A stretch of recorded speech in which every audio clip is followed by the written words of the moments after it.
The human ship Harmony moved slowly through space toward the big blue planet ahead. Captain Jake Morrison stood on the bridge and watched the alien world get bigger and bigger through the front window. He had waited 3 years for this moment. Today humans would meet the Zephyrians for the first time. "Sir, we're getting a message from the planet," said his young officer, Kate Wilson. She pushed some buttons on her control panel. "They want us to land at their main city." Jake nodded. "Tell them we're coming down now." He turned to look at his small team. There were only 4 humans on this important trip. Besides Kate, there was Danny Rodriguez, the ship's cook, Lisa Park, who knew everything about plants, and Ben Carter, who had studied alien cultures for 10 years. "Everyone ready?" Jake asked. Danny wiped his hands on his white chef coat. "I brought some of our best food to share with them," he said. "Pizza, chocolate, coffee beans, things that show what Earth cooking is like." Lisa held up a small box. "I have seeds from our best crops. Corn, wheat, tomatoes. Maybe they'll want to trade plants with us." Ben looked nervous. "Remember, we don't know much about their customs yet. We need to be very careful not to make them angry." The ship landed with a soft bump. Through the windows, they could see hundreds of tall, thin aliens waiting for them. The Zephyrians had smooth blue skin that seemed to glow in the sunlight. They wore long robes of silver and gold. At the front of the group stood the tallest one of all, wearing a crown made of some kind of crystal. "That must be King Vorthak," Ben said quietly. The humans walked down the ramp from their ship. The alien king stepped forward. When he spoke, a small device on his belt changed his words into English. "Welcome to Zephyr Prime," King Vorthak said. His voice was deep and musical. "I am King Vorthak. We are happy to meet the people of Earth." Jake bowed like Ben had taught him. "Thank you, Your Majesty. I'm Captain Jake Morrison. We're honored to be here." The king smiled, but Jake noticed it didn't reach his eyes. Something was wrong. The other aliens looked worried too. Many of them kept looking at a young female alien who stood beside the king. "This is my daughter, Princess Zelia," the king said. Jake looked at the princess and tried not to show his shock. While all the other Zephyrians glowed with healthy blue light, the princess looked sick. Her skin was pale gray instead of bright blue. She could barely stand up straight. 2 other aliens had to help hold her up. "Princess," Jake said with another bow. "It's an honor to meet you." Princess Zelia tried to smile, but Jake could see she was in pain. "Welcome to our world," she said slowly. Each word seemed hard for her to say. King Vorthak's face became very serious. "Come, we have prepared a feast for you. We have much to discuss." The humans followed the aliens through the beautiful city. The buildings were made of the same crystal as the king's crown. They sparkled in the sunlight like diamonds. But Jake noticed that many of the Zephyrians they passed looked thin and worried. The royal palace was huge. The dining hall could hold 1,000 people. Long tables were covered with dishes of alien food. The smell was strange, not bad but very different from anything on Earth. King Vorthak sat at the head table with Princess Zelia on his right side. The human sat on his left. Jake watched as servants brought plate after plate of food. It looked beautiful: purple fruits, golden vegetables, silver grain that looked like rice. But Princess Zelia didn't eat anything. She just moved the food around on her plate with a fork-like tool. "Please eat," King Vorthak said to the humans. "This is our traditional welcome feast." Danny tried a small bite of the purple fruit. His eyes went wide. "This is incredible," he said. "The flavor is amazing. Sweet and sour at the same time, but with something else I can't name." Lisa tasted the golden vegetables. "These are delicious. What do you call them?" "They are called Vorth," the king said. But his voice was sad. "They used to grow all over our planet. Now we have very little left." Jake was starting to understand. "Your Majesty, is your planet having food problems?" King Vorthak was quiet for a long time. Finally, he spoke. "For many years our world has been getting sick. The soil is poisoned. The water is dirty. Most of our food plants are dying or becoming dangerous to eat. Princess Zilia lifted her head with great effort. The food that made our people strong for thousands of years now makes us weak, she said. But I am the future queen. I must eat only the traditional foods of my people. It is a matter of honor. Danny understood immediately. You're poisoning yourself to follow tradition. It is my duty, the princess said firmly, even though she looked like she might fall over. Ben leaned forward. Your Majesty, why did you invite us here? King Vorthak looked around the room at his people. Many of them were too thin. All of them looked worried and scared. Our greatest scientists have tried everything, the king said. Nothing works. We heard that humans are good at solving problems that seem impossible. We need help, but... Oh, stop talking and look down. But you can't ask directly, Jake said, understanding. It would hurt your pride as a powerful species. The king nodded slowly. Jake looked at his team. Danny was staring at Princess Zelia with the same look he got when he saw someone who needed a good meal. Lisa was already thinking about the sick, soil and poisoned plants. Ben was figuring out the cultural problems they would face. What if we offered to help? Jake said carefully. Not because you asked, but because we want to learn about your people. We could share our knowledge about food and farming. You could teach us about your culture. Princess Zilia's gray skin seemed to get a tiny bit brighter. You would do this? That's what friends do, Danny said simply. He stood up and bowed to the princess. Your Majesty, I'm just a cook, but I've never met a food problem I couldn't solve. If you'll let me try, I'd like to find a way to feed your people without hurting them. For the first time since they arrived, King Vorthak smiled, a real smile. You would help us save our daughter? We'd help you save your whole planet, Jake said. As the feast continued, Jake realized their mission had changed completely. They hadn't come here just to make friends with aliens. They had come to save a dying world. And somehow, the answer might be in Danny's kitchen skills, Lisa's plant knowledge, and their very human ability to find new solutions to old problems. The real work was about to begin. The next morning, Princess Zelia called the humans to her private garden. She was sitting on a stone bench looking even weaker than the day before. Her skin had turned an even paler shade of gray. 2 royal doctors stood nearby, watching her, with worried faces. I have thought about your offer all night, the princess said to Danny. Her voice was so quiet he had to lean closer to hear her. Many species have come to our world. All of them promised to help us, all of them failed. Jake stepped forward. Princess, we understand if you don't trust us yet. She held up her thin hand to stop him. No, Captain. I want to give you a chance. But first, you must prove that humans are different from all the others. Ben felt nervous. What kind of proof do you need? Princess Zelia tried to stand up. The doctors moved to help her, but she waved them away. I am the heir to the throne of the Zephyrian Empire. My people have ruled this part of space for 1,000 years. If I die, our royal line ends forever. She walked slowly to a table covered with different types of alien food. Some glowed with soft light. Others were dark and looked almost burnt. A few seemed to be moving slightly like they were still alive. These are the sacred foods of my people, she said. For centuries, the future rulers ate only these dishes. They made us strong and wise. They connected us to our ancestors and our gods. Danny looked at the food carefully. Even from far away, he could smell that something was wrong. The food smelled sour and bitter. Some pieces had dark spots that looked like mold.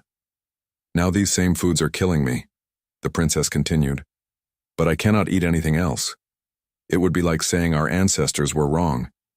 It would mean I'm not worthy to be queen. Lisa stepped closer to examine the food. Princess, may I ask what happened to change the food? One of the royal doctors answered. Our planet's soil has been damaged by mining and factories. Chemicals have gotten into the ground and water. The plants absorb these poisons. Even our animals are sick from eating the poisoned plants. We've tried to clean the soil, the other doctor added. We've tried to grow the plants in clean water. Nothing works. The traditional foods are too dangerous to eat. But we don't know. What else our people can eat safely? Princess Zelia sat back down heavily. So here is your challenge, humans. Find a way to feed my people without destroying our culture. Find foods that will keep us strong without breaking our traditions. Do this and we will know that Earth truly has something valuable to offer us. She pointed at the poisoned food on the table. You have 7 days. If you cannot solve this problem, then you must leave our world and never return. We cannot waste more time on false hopes. Jake felt the weight of her words. 7 days to save an entire species and their princess. He looked at his team. Danny was already walking toward the food table. Lisa had pulled out a small device to test the soil. Ben was asking the doctors questions about Zephyrian culture. We accept your challenge, Jake said. After the princess left, the 4 humans gathered in their guest rooms to make a plan. This is bigger than I thought, Danny said. He had spent an hour examining the poisoned food. These aren't just sick plants, the whole food system is broken. It's like trying to cook with ingredients that are already rotten. Lisa looked at her test results. The soil readings are terrible. Heavy metals, chemical waste, acid levels that would kill most earth plants, but... She paused and looked at her data again. There might be hope. Some of these chemical markers look familiar. What do you mean? Ben asked. Earth had similar problems in some places, Lisa explained. Areas where mining or factories poisoned the land. We learned how to clean the soil and find plants that could grow in bad conditions. Maybe those techniques could work here too. Ben shook his head. Even if we can grow safe food, there's still the cultural problem. The princess said, she can only eat traditional foods. If we give her earth food, it might save her life, but it would destroy her honor. In Zephyrian culture, a ruler without honor is worse than no ruler at all. Danny sat quietly for a moment, thinking. Then his face lit up. What if we don't give her earth food? What if we make Zephyrian food safe again? How? Jake asked. Lisa, you said Earth had similar problems. How did we fix our poisoned food? Lisa thought about it. We used different techniques. Sometimes we cooked food in special ways to remove toxins. Sometimes we added other ingredients that neutralized the poison. And sometimes we used fermentation, letting good bacteria break down the bad chemicals. Danny started pacing around the room, excited. That's it. We don't change what they eat. We change how they prepare it. We use human cooking techniques on their traditional ingredients. Ben looked hopeful for the first time. That could work, culturally. If we can show that we're not replacing their traditions, just helping them do their traditions safely, Jake nodded. It's worth a try. What do you need? Danny grabbed his chef's bag. I need to get into their royal kitchen. I need to see how they normally prepare their food. And I need samples of everything. The safe ingredients, the poisoned ones, everything. Lisa picked up her testing equipment. I'll work on the soil and water problems. Maybe I can find which of our earth plants might grow here safely. Plants that could supplement their diet without replacing it. Ben pulled out his tablet computer. I'll study their food customs more carefully. I need to understand exactly which traditions are most important and which ones might be flexible. Over the next 3 days, they worked harder than they had ever worked before. Danny spent every waking hour in the royal kitchen, learning to prepare traditional Zephyrian dishes. He discovered that their cooking methods were very simple, mostly raw foods or foods cooked in plain water. No wonder the toxins aren't being removed, he told Lisa.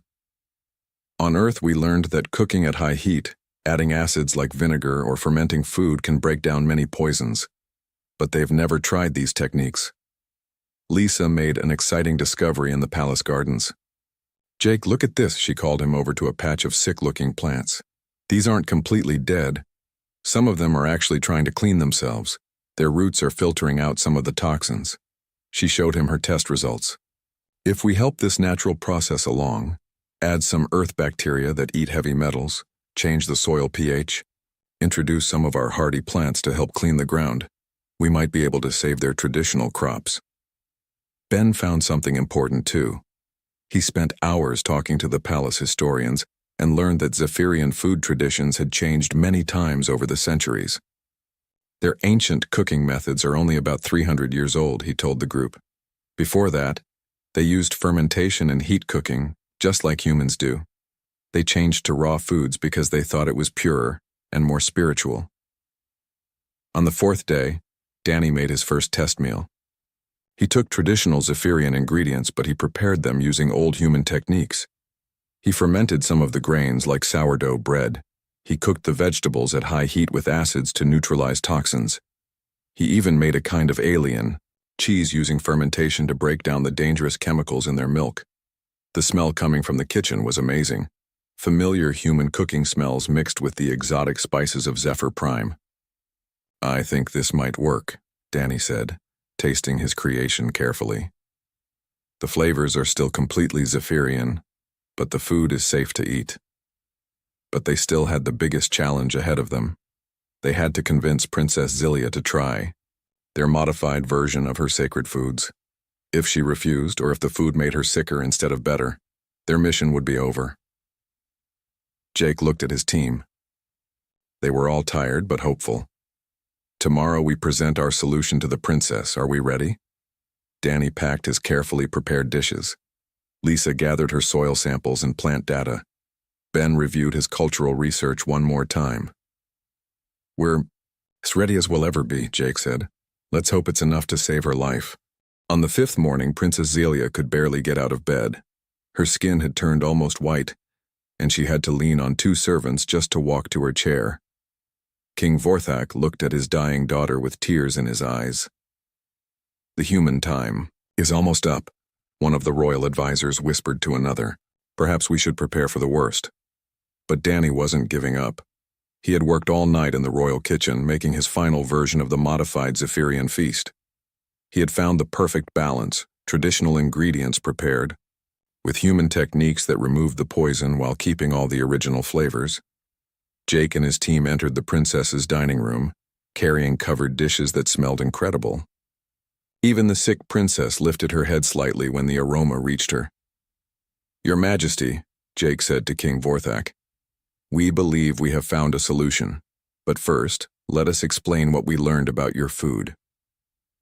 Ben stepped forward with his research. "We discovered that your people used to cook their food differently. Your ancestors used fermentation, heat, and other methods that made food safer. These aren't human techniques. They're old Zephyrian techniques that were forgotten." Lisa showed her soil samples. "Your land isn't completely ruined. With some help, your traditional plants can grow safely again. We can clean the soil using methods we developed on Earth, but the plants themselves will be purely Zephyrian." Danny uncovered his dishes. The food looked exactly like traditional Zephyrian cuisine, but it smelled richer and more complex. "Princess, this is your sacred food, prepared the way your great-great-grandparents used to make it. Nothing has changed except the cooking methods." Princess Zelia stared at the food. "It looks like our traditional dishes, but it smells different. Because it's not full of poison anymore," Danny said gently. "The fermentation process removes the toxins. The high-heat cooking breaks down the dangerous chemicals. Your ancestors knew these techniques would keep them healthy." King Vorthak leaned forward. "Are you certain this is safe?" Lisa nodded. "I've tested everything. The toxic levels are now below what we consider safe for humans. For Zephyrians, who process food differently, it should be even safer." But Princess Zelia still hesitated. "If I eat this and it makes me sicker, I will die. If I eat this and it helps me, but it's not truly traditional food, then I'm not worthy to rule my people." Ben had expected this. "Your Majesty, we found records in your palace library. Your people used these exact cooking methods until 300 years ago. A king named Zorthak decided that raw food was more pure and spiritual. But before him, all your rulers ate fermented and cooked foods." The princess looked surprised. "King Zorthak the Wise? He changed our food traditions?" "Yes, and now we're asking you to change them back," Ben said. "Not to human ways, but to older Zephyrian ways." Danny picked up a small piece of the prepared food with a clean utensil. "Princess, I've been cooking for 20 years. I've never served food that I wasn't sure was safe. I promise you, this will not harm you." Princess Zelia looked at her father.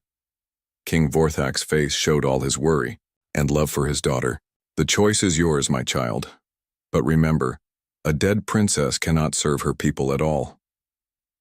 Very slowly, Princess Zilia reached for the food. Her hand shook as she lifted it to her mouth. Everyone in the room held their breath. She chewed carefully, tasting every flavor. Her eyes grew wide. "This tastes like the foods in the old songs," she whispered. "The ones that told stories about feasts in the ancient times. I always thought those were just fantasies." She swallowed and waited. 1 minute passed, then 2, then 5. "How do you feel?" the royal doctor asked. Princess Zilia sat up straighter. For the first time in months, she didn't need help to stay upright. I feel like I could eat more." Danny smiled and offered her another piece. Then another. Slowly, carefully, the princess ate her first full meal in weeks. As she ate, something amazing happened. The gray color in her skin began to fade. A tiny bit of blue glow started to return. It was faint, but everyone could see it. "By the ancient gods," King Vorthak breathed. "She's getting better." The princess finished the entire meal. Then she stood up without help for the first time in days. "I want to see the kitchen where you made this food." Danny led her to the royal kitchen, where he had set up his fermentation pots and cooking equipment. The princess examined everything carefully. "Show me how you did this," she demanded. Danny spent the next 2 hours teaching Princess Zilia how to prepare her own traditional foods using the old methods. She was a quick learner, and soon was fermenting grains and cooking vegetables at proper temperatures. "This is still our food," she said with growing excitement. "Our ingredients, our recipes just prepared the way our ancestors intended." Lisa showed the princess her soil treatment plans. "We can clean your farmland too. It will take time, but we can bring back the healthy crops your people remember from the old stories." Princess Zilia was getting stronger by the hour. The blue glow in her skin was becoming brighter. "Father," she called to King Vorthak, "we must tell the people immediately. The humans have given us back our heritage." But not everyone was happy about the news. Some of the royal advisors gathered in the corner, whispering angrily. "This is wrong," one of them said loudly.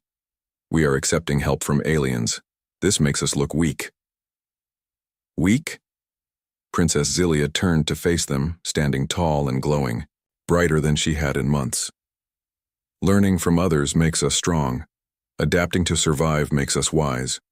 Refusing help when our people are dying makes us foolish." Another advisor stepped forward. "But Princess, what will other species think? They will say the mighty Zephyrians needed humans to teach them how to feed themselves." Jake had been quiet, but now he spoke up. "They'll say the Zephyrians were smart enough to find a solution when they needed one. They'll say you were strong enough to change when change was necessary." King Vorthak looked at his daughter, who was more alive and healthy than she had been in months. Then he looked at his advisors, who cared more about pride than survival. "The decision is made," he announced. "We will learn these techniques. We will clean our soil. We will feed our people." He turned to Jake. "And we will do it in partnership with Earth." The princess walked over to Danny and bowed deeply. "Chef Rodriguez, you have saved my life and my people's future. How can we ever repay you?" Danny smiled. "Teach me more about your spices and ingredients. I want to learn as much from you as you've learned from me." Lisa was already making plans with the royal scientists to start soil rehabilitation projects. Ben was working with the historians to document the old cooking traditions they had rediscovered. As the day ended, Jake stood with his team watching Princess Zilia eat her second full meal. Her skin was now glowing with healthy blue light, almost as bright as her father's. "We did it," Lisa said quietly. "We actually saved her." "We saved more than her," Ben added. "We saved their whole culture." Danny was still teaching Zephyrian cooks how to ferment grain properly. "This is just the beginning," he said. "Wait until they try chocolate." Jake laughed. "One Earth food at a time, Danny. One at a time." But he knew Danny was right. This was just the beginning of something much bigger. They had proven that humans and Zephyrians could work together. They had shown that sharing knowledge made both species stronger. The real adventure was about to start. 3 weeks after Princess Zelia's first safe meal, news of her recovery had spread across the entire planet. The royal palace was busier than it had been in years. Zephyrian nobles, scientists, and farmers came from every corner of their world to see the miracle for themselves. Princess Zelia now glowed with the bright blue light of perfect health. She had gained weight and strength. Most importantly, she was full of energy and new ideas for helping her people. "Father, we must start teaching these methods in every city," she said during the morning council meeting. "Our people are still eating poisoned food because they don't know there's a better way." King Vorthak nodded. "I have already sent messages to all our provincial governors, but—" He looked worried. "Not everyone is happy about these changes." Jake and his team were also at the council meeting. They had been staying as honored guests while they helped set up the new food programs. Danny had been working with royal cooks to modify thousands of traditional recipes. Lisa had started soil cleaning projects in 12 different regions. Ben had been teaching Zephyrian historians about their own forgotten food traditions. "What kind of resistance are you seeing?" Jake asked. A messenger entered the room and bowed to the king. "Your Majesty, Lord Vex from the Northern Territories has arrived. He demands an audience." King Vorthak sighed. "Send him in." Lord Vex was an old Zephyrian noble with skin that barely glowed.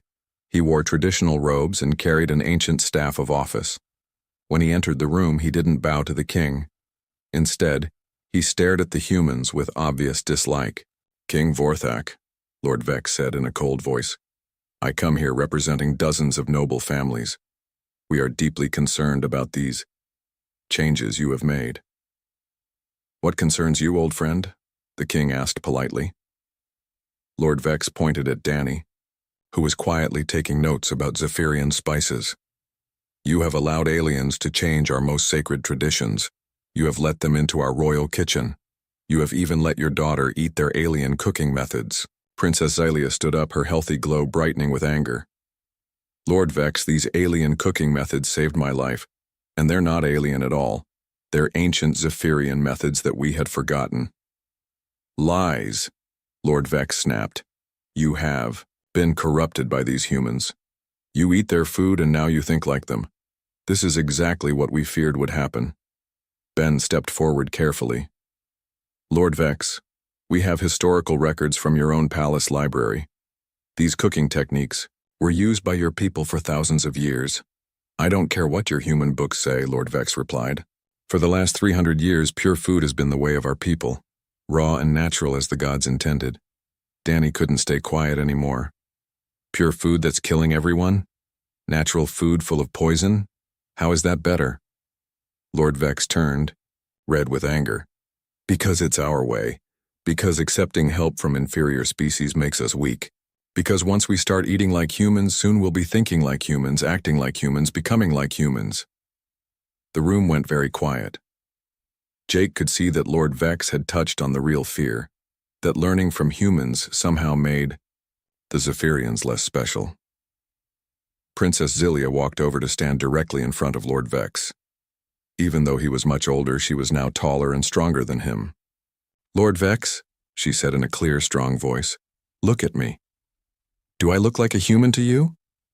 He stared at her healthy blue glow, her alien features, her obviously Zephyrian appearance. "No, but do I think like a human?" she continued. "Do I worship human gods? Do I speak human language as my first tongue? Do I love Zephyrian culture any less than I did before?" "You eat human food," he accused. "I eat Zephyrian food, prepared the way my great-great-grandmother prepared it," she corrected him. "The humans didn't teach me to eat their food. They taught me to eat my own food safely." King Vorthak stood up beside his daughter. "Lord Vex, 3 months ago my daughter was dying. Today she is the strongest she has ever been. How is this a bad thing? Because we should have found the solution ourselves," Lord Vex shouted. "We are the great Zephyrian Empire. We have conquered stars. We should not need help from a primitive species that only just learned to travel between planets." Lisa had been listening quietly, but now she spoke up. Lord Vex, can I ask you something? When your ancestors first learned to make fire, did they refuse to share it with other tribes because they wanted to discover it on their own? That's different, he said. How? Lisa asked. When your people first learned to grow food instead of just hunting, did they refuse to trade seeds with other groups? That's not the same thing at all. Ben joined the conversation. Actually, it is exactly the same thing. Every species learns from others. That's how intelligence works. That's how civilizations grow. Princess Xylia nodded. Lord Vex, the humans didn't make us weak by helping us. They made us stronger by teaching us things we had forgotten. And now we can teach them things they don't know. She turned to Danny.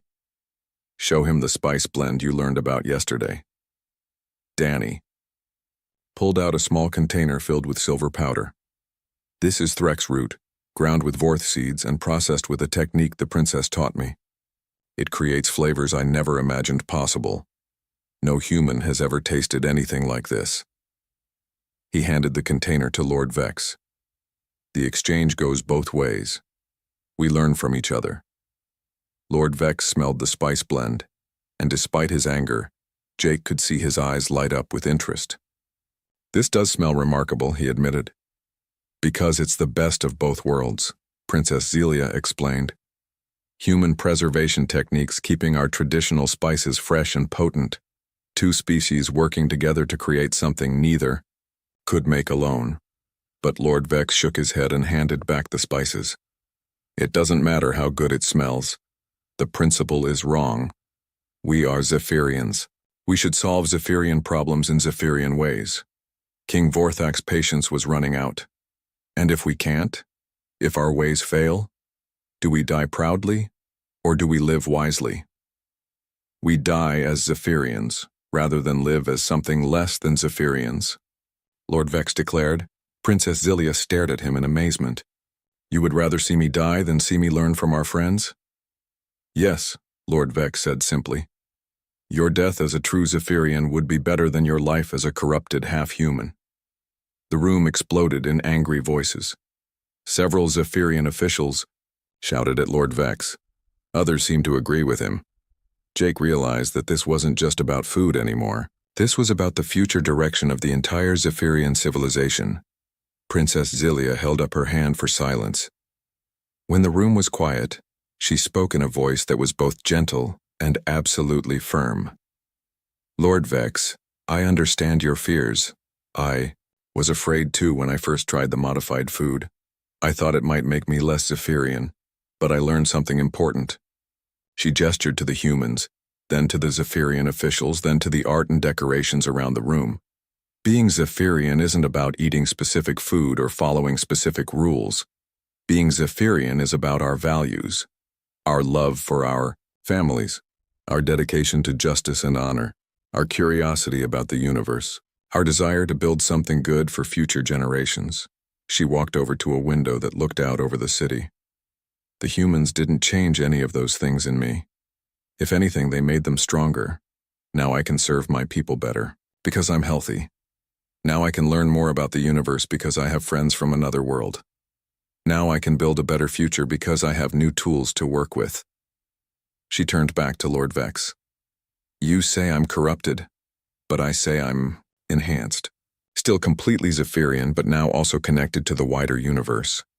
Lord Vex stood silently for a long moment. Finally, he spoke. Princess, I cannot accept this path. Many of the noble families cannot accept it. If you continue down this road, you may find that you are queen of a divided people. Then that is a choice they must make, she replied sadly. But I will not let my people die to preserve their prejudices. Lord Vex bowed stiffly and left the room. Several other nobles followed him. King Vorthak looked worried. This is not over. Lord Vex has many supporters. This could cause serious problems. Jake put his hand on the king's shoulder. Your Majesty, change is always difficult, but your daughter is right. Sometimes you have to choose between staying the same and staying alive. Princess Xylia smiled at Jake. Don't worry, Captain. We Zephyrians have been dealing with difficult nobles for 1,000 years. And now we have something they don't have. What's that? Danny asked. Her smile grew brighter. We have friends. 6 months later, the central plaza of Zephyr Prime was filled with the most amazing smells in the galaxy. Thousands of cooking stations had been set up for the first festival of renewed life. Zephyrian chefs worked side by side with visiting human cooks, creating dishes that had never existed before. Princess Zilia stood on the royal balcony, watching her people celebrate below. Her blue skin glowed brighter than ever before. She wore a new crown, not the traditional crystal, but a beautiful piece made from materials from both Earth and Zephyr Prime. Hard to believe it's only been 6 months, Jake said, joining her on the balcony. He wore formal clothes decorated with Zephyrian symbols of friendship. It feels like a lifetime, the princess replied. Everything has changed. And everything had changed. The soil cleaning projects that Lisa had started were working beyond anyone's dreams. Traditional Zephyrian crops were growing healthy and strong in dozens of regions. New hybrid plants, combinations of Earth and Zephyrian species, were producing amazing harvests. Danny's cooking school had become the most popular institution on the planet. Young Zephyrians were learning to prepare their traditional food safely, while also experimenting with Earth techniques. Some of their creations were so delicious that they were being shipped to restaurants on Earth. Ben's cultural exchange program had brought hundreds of humans and Zephyrians together. They were learning each other's languages, sharing art and music, and discovering that different species had more in common than anyone had expected. But the greatest change was in the Zephyrian people themselves. They were healthier, happier, and more confident than they had been in decades. The fear that had hung over their planet for years was finally gone. Your Majesty, a young Zephyrian messenger approached the princess. King Vorthak requests your presence in the main hall. The ceremony is ready to begin. Princess Xylia nodded. Tell my father we'll be there in a moment. As the messenger left, she turned to Jake. Before we go down there, I need to ask you something. Are you sure Danny wants to stay here permanently? Earth must need him too, Jake smiled. I asked him the same thing last week. He told me that Earth has thousands of good cooks, but Zephyr Prime only has one human chef who understands both cultures. He says this is where he can do the most good. They walked down to the main hall, where the official ceremony was taking place. The room was packed with representatives from dozens of species. Word of the Human-Zephyrian alliance had spread across the galaxy, and everyone wanted to see what was possible when two civilizations worked together instead of just competing. King Vorthak stood at the front of the room, looking proud and healthy. Beside him stood Danny, Lisa, and Ben, all wearing medals of honor from the Zephyrian Empire. Friends from across the galaxy, King Vorthak began. 6 months ago, my people were dying. Our planet was poisoned, our food was toxic, and our future was dark. Today we celebrate not just our recovery, but our growth into something better than we were before. He gestured to the humans. These 4 people came to our world with nothing but curiosity, kindness, and knowledge. They asked for nothing in return. They simply offered to help, and in helping us they taught us something important. Princess Zilia stepped forward. They taught us that strength doesn't come from isolation. Wisdom doesn't come from pride. True greatness comes from being willing to learn, to change, and to grow. The crowd applauded, but Princess Zilia wasn't finished. Some of our people opposed these changes. They said that accepting help made us weak. They said that learning from humans made us less Zephyrian. They were wrong. She walked over to stand beside Danny. This human chef didn't make us less Zephyrian. He made us more Zephyrian by helping us rediscover our own forgotten traditions. This human botanist didn't replace our crops with alien plants. She helped us heal our own land so our own plants could thrive again. She nodded to Lisa and Ben. These humans didn't try to change our culture. They helped us understand our culture better than we understood it ourselves. A door at the back of the hall opened, and Lord Vex entered with a group of other noble Zephyrians. Jake tensed, wondering if they had come to cause trouble. But Lord Vex walked to the front of the room and bowed deeply to Princess Zilia. Your Majesty, he said in a loud voice, I come here today to admit that I was wrong. For months I fought against the changes you made. I believed that accepting human help would make us weak. He straightened up and looked around the room. But I have spent these months watching our people recover. I have seen our children grow strong on food that doesn't poison them. I have watched our farmers harvest crops they thought were lost forever. I have seen my own grandson learn to cook traditional dishes using techniques that keep them safe and delicious. His voice grew stronger. Princess Zilia, you were right. Learning from our friends doesn't make us less Zephyrian. It makes us better Zephyrians. The crowd cheered loudly. Princess Zilia smiled and embraced the old noble. Thank you, Lord Vex. Your support means everything to me. King Vorthak raised his hands for attention. Today, we officially establish the first interspecies cultural alliance. Earth and Zephyr Prime will share knowledge, trade goods, and work, together to solve problems that neither could solve alone. He turned to Jake. Captain Morrison, we offer you the position of first human ambassador to the Zephyrian Empire. Jake bowed. Your Majesty, I accept with honor. Danny Rodriguez, the king continued, we offer you the position of Royal Cultural Chef and head of the Interspecies Culinary Institute. Danny grinned. I accept, Your Majesty, and I promise the food will only get better from here. Lisa Park, we offer you the position of Chief Ecological Advisor and head of our Planetary Restoration Project. Lisa stepped forward with tears in her eyes. Thank you, Your Majesty. I can't wait to see what we can grow together. Ben Carter, we offer you the position of Director of Interspecies Cultural Studies. Ben bowed deeply. I'm honored, Your Majesty. There's so much more we can learn from each other. As the official ceremony ended, the real celebration began. The doors opened, and everyone moved out to the plaza, where the Festival of Renewed Life was in full swing. Jake wandered through the crowd, amazed by what he saw. Zephyrian children were teaching human visitors how to play traditional games. Human musicians were performing duets with Zephyrian singers, creating music that had never existed before. At food stations throughout the plaza, people from both species were sharing meals and recipes.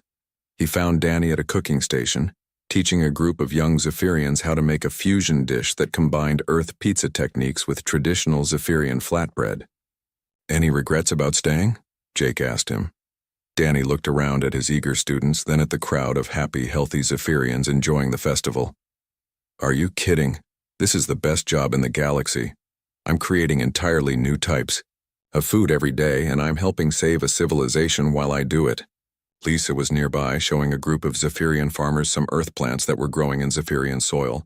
The hybrid vegetables were bigger and more colorful than anything from either planet. Jake, she called out excitedly, look at these. Tomatoes. The Zephyrian soil minerals have made them sweet in a completely new way. We're going to revolutionize agriculture on both our worlds. Ben was sitting at a table with several Zephyrian historians, comparing stories and legends from both cultures. They had discovered that humans and Zephyrians had remarkably similar myths about heroes who brought fire to their people. As the day turned to evening, Princess Zilia took the stage for the final speech of the festival.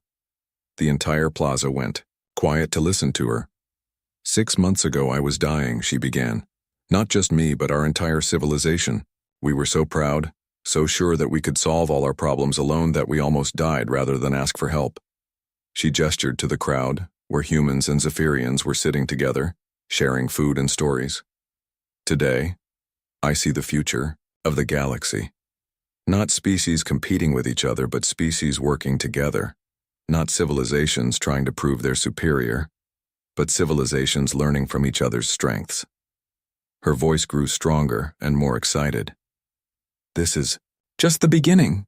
There are thousands of species out there, each with their own knowledge, their own skills, their own gifts. Imagine what we could accomplish if we all worked together instead of fighting or ignoring each other. The crowd cheered loudly. People began chanting "Alliance, Alliance" in both human and Zephyrian languages. Princess Zilia smiled and held up her hands for quiet one last time. So I declare this day not just the festival of renewed life for Zephyr Prime, but the beginning of A new age for the entire galaxy. An age where we judge each other not by how different we are, but by how much we can learn from each other. An age where we grow stronger together instead of weaker apart.